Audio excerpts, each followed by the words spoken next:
All right, we want to talk a little bit about what's going on in Turkey, and to do that, I'm joined by Harun Armagan. He is a member of the ruling AKP. He joins us from Istanbul, and Mahir Zeynalov. He is a correspondent in Washington, D.C. for today's Zaman newspapers, a newspaper that was taken over by the Turkish state earlier this year and closed last week. Good evening to both of you, gentlemen. I want to start with what President Erdogan said today in front of a group of investors. He said, and I'm quoting, "We are not a country that can be bossed around." Harun, I'll start with you. Do you know who he is referring to? Who is bossing around Turkey? Well, let me start by correcting that in your footage you were saying that this is rule of Erdogan instead of rule of law. That's totally not acceptable, and it's nonsense. Turkey is a constitutional democracy, and then we have a law, we have regulation that actually sets certain limits for every individual, and whoever steps out this individual, there's a judicial process, just like in other country. And when a judicial country works in a country, for example, in Germany, we don't call it's the Angela Merkel's crackdown or Angela Merkel's rule. We say it's judiciary. It's called the rule of law, but if you have a state of emergency, those rules are, of course, no longer enforced. And so the question, let me get back to the question, though, Harun. Who is the president referring to today? Who is bossing Turkey around? So when you mention about state of emergency, France has state of emergency for the last 8 months. Munich, after the attack in Germany, had state of emergency. So when this happens, did you break out all the rules, or you have no law when you have state of emergency? Our justice minister in Turkey stated that there will be no problem, no issue, no conflict about practicing rule of law in Turkey just because we have a state of emergency. We have state of emergency because there has been a terrorist attack to Turkey. Turkish parliament was bombed. Over 200 people killed in streets. If this is not state of emergency, what is state of emergency? But Mahir, let me ask you about this. Who is Mr. Erdogan referring to when he says that we're not going to be bossed around?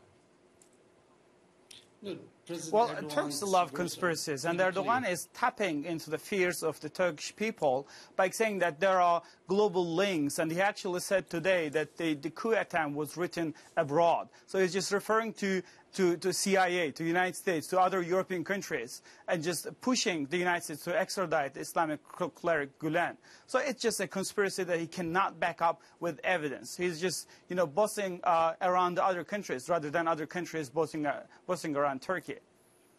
Harun, what do you say to that? Nonsense. Do we have the evidence? This is totally nonsense. It seems that your guest over on the other side does not follow what President Erdogan tells in his speech. He was clearly making the point that he wants to see his support in a stronger way from our allies, from United States and our allies in NATO. We had a terrorist attack in our country, that our parliament was bombed. Innocent men, children, and women were killed in the street. We would like to see Angela Merkel, we would like to see other leaders from around the world in Turkey in next day to show the support, just like the world did the same support in the United States after 9/11 or the terrorist attack in Paris. Our prime minister was on street in Paris when Paris had an terrorist attack from ISIS. So we wanted to see the same thing, and President Erdogan is clearly making the statements what actually people in Turkey think.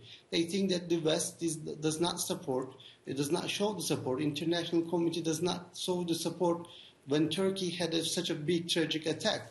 And Mahir, let me ask you. Okay, Harun, let me let Mahir have a point. Harun, 1 second. Let Mahir respond to that. Go ahead, Mahir.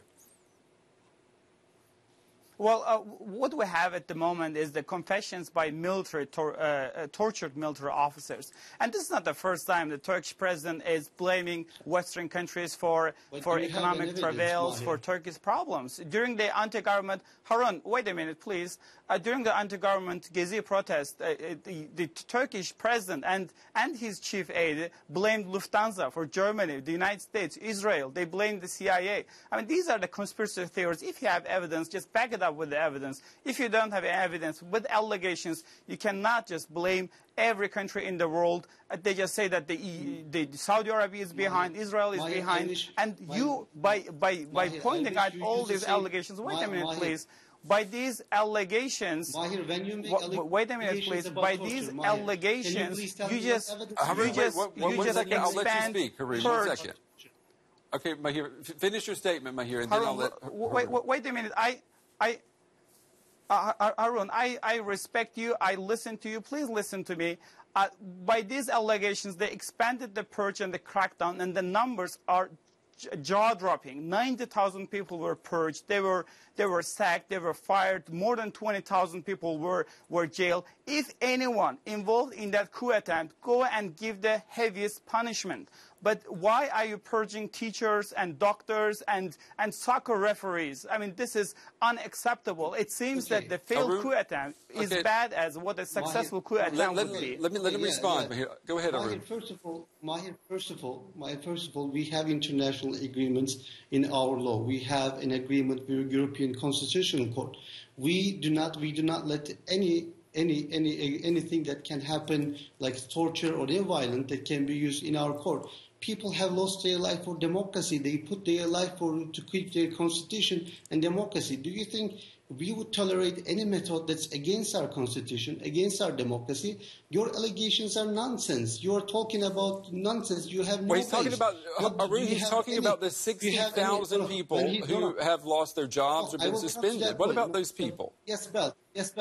I will come to that point, but when you're in the United States, when you have no base, just because your affiliated organization was into a terrorist organization, you cannot say there are tortures. You have to show evidences. And our Justice Minister, Belt, just made a statement that the allegations are unfounded, and they also invited European Union or human rights counselors in Turkey to watch this judicial process more transparently.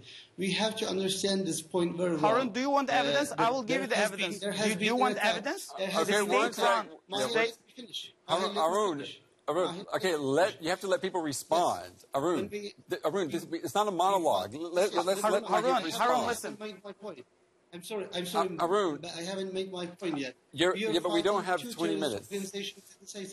Just let me make this point very well. We are fighting two terrorist organizations at the same time, ISIS and terrorist PKK. None of them was able to attack Turkish parliament. This terrorist group attacked Turkish parliament and killed more than 200 people on streets. They were women, men, and children under the tanks. There were fighter jets bombing Turkish parliament and other government buildings. So can you please tell me, when the tragedy is so horrible, why the numbers of detainees are making surprise? Okay, Arun. Let's let Mahir come in now. It's a terrorist organization. Arun, could you? Arun, 1 second, please. Let's let Mahir speak. Go ahead, Mahir. Harun, look, you called my newspaper a terrorist organization. You called me a terrorist. Look, I'll tell you one thing, okay? I know nothing than journalism. I have always done my journalism. All these people, hold on a second. All these people killed on the streets, we have the most sympathy toward them. They were fighting for democracy. We understand that, and we supported the civilian government. We journalists supported the civilian government on July 15. And you talk about evidence of torture. I will give you the evidence of torture. The state-run Anadolu News Agency shared the photos of tortured military officers. You cannot deny that. Amnesty International said there's a credible evidence that those military officers were tortured. This is not me saying. This is the state-run Anadolu News Agency published photos of those tortured military officers. 1 second. We're running out of time. Are you such an expert? Arun, no. Arun, you look at the picture, we can't have a conversation if you can't. You talk nonsense, but let me make this point 1 very second. clear. 1 second. I don't have any personal problem. We're running out of time. I wanted to ask you guys a final question. I'm just saying, whoever involves is infiltrating. Let me ask my producer how much time we have. And who tries to tottle down the government. Jason, my producer, could you let me know how much time we have? Okay, good.